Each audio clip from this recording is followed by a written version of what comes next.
नमस्कार, मैं स्वर्णा सिंह आज आप सभी का स्वागत करती हूँ अपने चैनल राजवार्ता पर। जी हाँ, मैं इस वक्त मौजूद हूँ महाऋषि यूनिवर्सिटी के मीडिया डिपार्टमेंट के स्टूडियो में और आज हमारे साथ है मिसेस पूनम सिंह मैम, जो एडुकीडा की को-फाउंडर हैं और रिस्पॉन्सिबल अज़्म एडिटर हैं। मैम का आज हमारे साथ वर्कशॉप था, तो मैम सबसे पहले मैं आपका स्वागत करती हूँ अपने इस स्टूडियो में, अपनी यूनिवर्सिटी में। Thank you so much. Ma'am, पहले तो मैं आपसे ये जानना चाहती हूँ कि आपकी जर्नी कैसी रही जर्नलिज्म में और एकेडमिक्स में। सो my journey if I say I started एकदम स्क्रैच से एज इन मैनुअल न्यूज़पेपर से स्टार्ट किया था, National Herald. So National Herald में I was working as a trainee journalist, जहाँ पे वो पेपर से काट के न्यूज़पेपर बनाया जाता था एकदम रॉ फॉर्मेट में। तो यानी कि यू आर जस्ट कटिंग, अभी तो क्वार्क एक्सप्रेस और बहुत डिजिटलाइजेशन हो गया है, बट उस टाइम एक एक वर्ड को काटना, कैंची से शॉर्ट करना पैराग्राफ्स को, सो वो बहुत ही क्रिटिकल था। सो आजकल तो वी कैन डेफिनेटली रीराइट कुछ भी करके, बट वो बहुत माइनॉरिटी से और बहुत ही माइन्यूट तरीके से कट करना पड़ता था। सो हाँ, मुझे लगता था कि नहीं कंप्यूटर्स है, बिकॉज उस टाइम कंप्यूटर आ गया था। It was like back in 2005 computer आ चुका था, लेकिन कंप्यूटर आने के बाद भी वहाँ पे बहुत ज़्यादा स्ट्राइक थी, बिकॉज नेशनल हेराल्ड में पीपल आर नॉट अवेयर कि कैसे कंप्यूटर्स चलाना है, तो वहाँ पे आए दिन स्ट्राइक होती रहती थी। सो उस ज़माने का जो जर्नलिज़्म था आज के ज़माने से काफ़ी डिफरेंट है। तो उसके बाद दूरदर्शन में काम करने का मौका मिला। सो दूरदर्शन में एक प्रोग्राम था नया सवेरा। नया सवेरा के लिए हमें सुबह 3 बजे अर्ली मॉर्निंग 3 AM निकलना पड़ता था। वहाँ जाने के बाद अपना पूरा पैकेज जो प्रिपेयर किया होता था एक दिन पहले, लीच बोलते थे उसको, आई डोंट नो अभी क्या बोलते हैं, बिकॉज इलेक्ट्रॉनिक मीडिया से मेरा नाता बहुत छोटा था। मतलब प्रिंट मीडिया में ज़्यादा, प्रिंट मीडिया के बाद, प्रिंट मीडिया भी नहीं, डिजिटल मीडिया में मैंने अपने पूरे 15 साल दिए। तो वहाँ पे 6 महीना काम करने के बाद फिर मुझे मौका मिला बिज़नेस वर्ल्ड, ABP।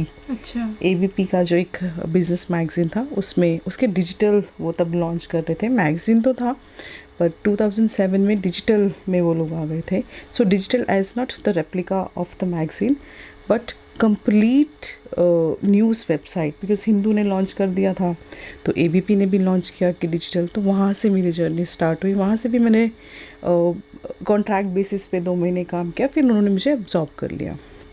तो वो जर्नी काफ़ी लाइक 4-5 ईयर्स की थी। उसमें मैंने एजुकेशन कवर करना स्टार्ट किया, एकेडमिक्स में एजुकेशन से भी उसमें MBA एजुकेशन कवर करना स्टार्ट किया। तो बहुत सारे IIMs जो थे उन सबसे बात किया। तो वो बहुत ही मतलब, because I was quite young उस टाइम पे भी, तो काफ़ी अच्छा रहा बिकॉज सबसे इंटरेक्ट करना। बट वो जो स्टूडेंट्स होते थे ना मैनेजमेंट के, वो काफ़ी मैच्योर थे, तो उन्होंने भी काफ़ी हेल्प किया। बहुत सारे एल्युमनाइज आज एंटरप्रेन्योर्स बन गए हैं, so they are still in touch. फिर उसके बाद 2013 में मैंने छोड़ा। वहाँ पे मुझे लगा चलो ठीक है, PR भी ट्राई करते हैं। अच्छा, अपने PR में भी मैम काम? PR फिर मैंने ज्वाइन किया, बट PR का journey was not very long. वो 3-4 मंथ्स में मैंने छोड़ दिया। फिर उसके बाद अंबिका स्टील्स, एक स्टील मैन्युफैक्चरर्स हैं, वो इंगट्स एंड ये सब हार्ड स्टील बनाते हैं, तो उनके कॉर्पोरेट कम्युनिकेशन डिपार्टमेंट में काम किया। वहाँ पे वो बहुत अच्छा था, मतलब वहाँ के लोग, they are very nice, they are very clean, very innocent people.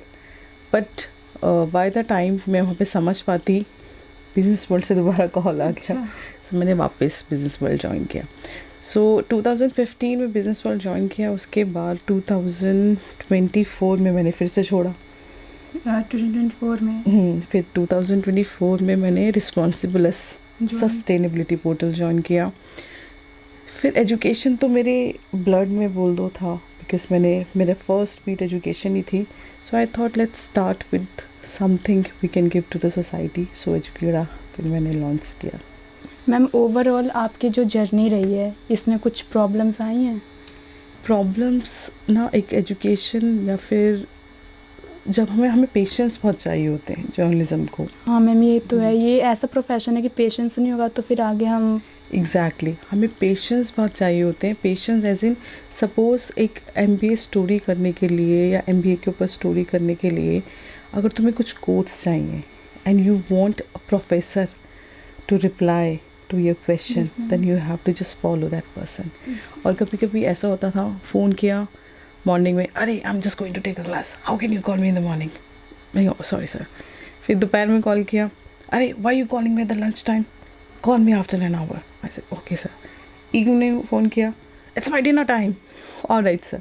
So yeah, so we have faced. Situations को हैंडल करना आना चाहिए. Yeah, exactly. So you have to be calm and patient because definitely they are also doing their work, right? Yes, Even ma'am. they are tired. So you have to just wait. Don't say, no, I cannot do it. You say, all right, sir, I'll call you tomorrow. Or may I share the questions on the email? Then they'll say, okay, all right. Ma'am जो आजकल की generation है वो जो journalism कर रहे हैं, ma'am पता ही है आज के बच्चों में पेशेंस होता ही नहीं है, बहुत कम होता है मतलब. तो फिर उन बच्चों के लिए आप कोई मैसेज देना चाहती हैं? देखो, journalism definitely it's a thing, वो तुम्हारे ब्लड में होना चाहिए. If you don't have that courage to work on a news, if you don't have patience, so you can not work in journalism and you cannot write. And nose for news माने, if you have a pen, if you are buying a pen, तो तुम्हें उस pen को ख़रीदने के लिए भी एक न्यूज़ बना लेनी चाहिए.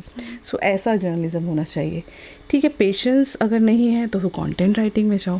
कंटेंट राइटिंग में there is no patience needed, but only language needed.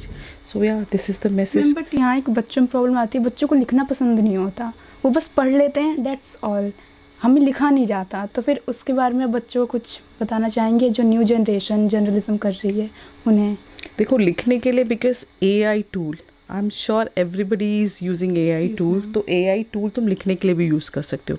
If you are lazy, नहीं लिखना आता या लिखना आता नहीं, नहीं लिखना चाहते, तो रिकॉर्ड करो अपनी बात को, रिकॉर्ड कर दो. Record ma'am. करने के बाद वो टाइप करता रहेगा. अगर ये भी नहीं कर सकते तो सॉरी, तो फिर छोड़ दो journalism. तो छोड़ दीजिए. मैम आप अपनी कोई जर्नी हमारे साथ शेयर करना चाहेंगी या कोई यादगार मेमोरी रही हो आपकी लाइफ की? हाँ, मैं शेयर करती हूँ. I am not a very camera friendly person. तो दूरदर्शन में एक असाइनमेंट मिला था, दिवाली का असाइनमेंट था. दिवाली के असाइनमेंट पे मुझे सरोजनी नगर मार्केट जाके वहाँ से लाइव टेलीकास्ट करना था. तो मैंने कहा सर नहीं हो पाएगा. मुझे बोला जाइए. मैंने कहा सर हो ही नहीं पाएगा. सो लाइव टेलीकास्ट में मैंने सिर्फ माइक पब्लिक के ऊपर डाला, अपने ऊपर नहीं डाला. आई मीन, सो वही उसी से सीखा मैंने. बट और एक और एक्सपीरियंस है, बिकॉज बहुत ज़्यादा क्रेज़ था मुझे भी इलेक्ट्रॉनिक मीडिया का, और ये था कि इलेक्ट्रॉनिक मीडिया में ही करना है. बट मुझे लगता था शायद मैं इलेक्ट्रॉनिक मीडिया के लिए बनी ही नहीं. तो एक टोटल शक्ति भोग का वालों का एक चैनल था, शक्ति चैनल, वहाँ पे ऑडिशन के लिए गई थी. सो दे लाइक्ड मी, इंटरव्यू क्लियर हो गया था, तो ऑडिशन की बारी थी. अब ऑडिशन में 50 टेक, 56 टेक, 70 टेक, बट वो नहीं हो पाया. सो समझ आ गया था कि नहीं, तुम जर्नलिज्म नहीं. बट हाँ, डिजिटल में मैंने बहुत सारे CMSs पे, बहुत सारे डिजिटल प्लेटफॉर्म पे काम किया है. So digital is, I can say it's my core thing. और मैम जो आपने अभी कुछ टाइम पहले वर्कशॉप में बताया कि हमें लिखना बहुत ज़रूरी है, मैम तो लिखने में जो न्यूज़ हम लिखते हैं उसमें और जो न्यूज़ हम बोलते हैं उसमें क्या डिफरेंस आ जाता है? प्रेजेंट जो बोला जाता है वो न्यूज़ होती है प्रेजेंट में, और जब लिखा जाता है तो बिकॉज हम वो कवर कर चुके हैं, वो इवेंट हो चुका है, पास्ट में वो पास्ट में आता है. सो न्यूज़ बोलना इट्स लाइक लाइव तुम्हें प्रेजेंट करना है, एंड न्यूज़ लिखना इट्स लाइक तुम ऑलरेडी इवेंट हो चुका है and you are covering that event. Thank you so much. और मैम जो ये आजकल सोशल मीडिया और डिजिटल मीडिया आ गए हैं, तो मैम इनका क्या इफ़ेक्ट है जर्नलिज्म पे? देखो, डिजिटल मीडिया ने बहुत शॉर्ट कर दिया है news, the way we use to read the news. बहुत फेक न्यूज़ भी इसकी वजह से वायरल होती हाँ, है. फेक न्यूज़ के लिए गूगल ने बहुत सारे वर्कशॉप्स लॉन्च किए हैं. तो उन फेक न्यूज़ को, और सबसे पहले इन वर्कशॉप्स को अटेंड करने से पहले हमारा इंडिविजुअल का रिस्पॉन्सिबिलिटी बनता है. जो हम शेयर कर देते हैं फटाफट से न्यूज़, तो हमें शेयर नहीं करने चाहिए. We have to just rectify that news, we have to just check it first before sharing it. और मैम जैसे कि आजकल बच्चे होते हैं, उन्हें जर्नलिज्म करने का शौक़ तो बहुत होता है कि अरे कैमरा में आना है, बट ये होता है कि बस कैमरा में आना है, बाकी उन्हें कोई नॉलेज नहीं होती. तो उन्हें अपनी नॉलेज गेन करने के लिए क्या करना चाहिए? डेफिनेटली. देखो, सब बोलते हैं ना किताबी नॉलेज सिर्फ किताबों में ही काम आती है, ऐसा नहीं है. किताबी नॉलेज पढ़ के तुम अगर उसको प्रैक्टिकली यूज़ करोगे सो वो बहुत बेनिफिट होगा. Because definitely teachers are there, everybody is there to help you out, how to read and how to write and how to understand the things. तो definitely both things are very very important. तुम्हारा books भी and तुम्हारे skill भी. क्योंकि journalism practical theory दोनों ही बहुत important होते हैं। एग्जैक्टली। प्रैक्टिकल के लिए टीचर्स आते हैं just go in the field. Actually problem क्या है ना, आजकल की जनरेशन का फील्ड्स में नहीं जाना चाहते वो। तो फील्ड्स में नहीं जाओगे तो कैसे तुम्हें हार्डकोर जर्नलिज्म मिलेगा। फील्ड में आई एम नॉट सेइंग कि तुम क्राइम सीन या फिर कुछ ऐसे सीन पे जाओ, नहीं जाना तो नहीं जाओ, लेकिन तुम्हें फील्ड पे जाने का मतलब है लोगों से बात करो। अगर तुम लोगों से बात नहीं करोगे तो नहीं समझ पाओगे। कुंभ में जाना है, कुंभ में जाओ। अगर तुम्हें सूरज कुंड जाना है, अगर तुम्हें सस्टेनेबिलिटी कवर करनी है या तुम्हें आर्ट एंड कल्चर कवर करना है तो अपना सूरज कुंड जाओ। सूरज कुंड जाके तुम्हें पता चलेगा हमारा कल्चर कितना वास्ट है, हमारी हेरिटेज कितनी वास्ट है। उसके बारे में एक्चुअली क्या है ना, हम जो जनरेशन है ना, गैप उसमें ये है कि हम अपने कल्चर को नहीं समझ पाते। हाँ, वो जो आजकल की जनरेशन है वो मतलब जो हमसे पीछे जनरेशन है उन्हें ओल्ड समझती है या उसे फॉलो नहीं करना चाहती, क्योंकि हम मॉडर्न है, ये दिखाना होता है उन्हें। ये मॉडर्न रहो, लेकिन मॉडर्न बनने के बाद कल्चर, मैं नहीं बोल रही कि कल्चर मत भूलने का मतलब ये नहीं है कि तुम साड़ी पहनो या फिर तुम सर पे सर ढको। नहीं, ये कल्चर फॉलो करने का मतलब ये नहीं। कल्चर फॉलो करने का मतलब है अगर तुम्हें आगे पढ़ाई करनी है तो तुम्हें अपना कल्चर जानना ज़रूरी है। बस knowledge, half knowledge is always harmful. तो कंप्लीट नॉलेज गेन करना चाहिए। और मैम जैसे जर्नलिज्म में गर्ल्स को बोला जाता है कि प्रॉब्लम होती है आगे बढ़ने में, तो फिर आपकी लाइफ में ऐसा कुछ हुआ है कि एज अ गर्ल या एज अ वुमेन आपको कभी कोई प्रॉब्लम फेस करनी पड़ी हो? देखो, मैंने ऐसा कभी कोई प्रॉब्लम फेस नहीं किया, बिकॉज तुम अपना आइडेंटिटी बना के चलते हो। अगर तुमने अपने सराउंडिंग्स में सबको ये साउंड कर दिया कि I am here to work only, so no one can touch you.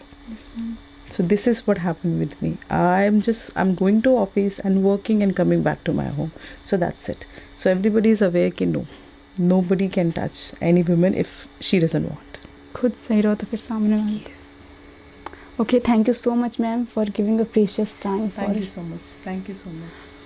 मैं स्वर्णा सिंह आपके साथ जुड़ी रहूँगी राजवार्ता से। Thank you.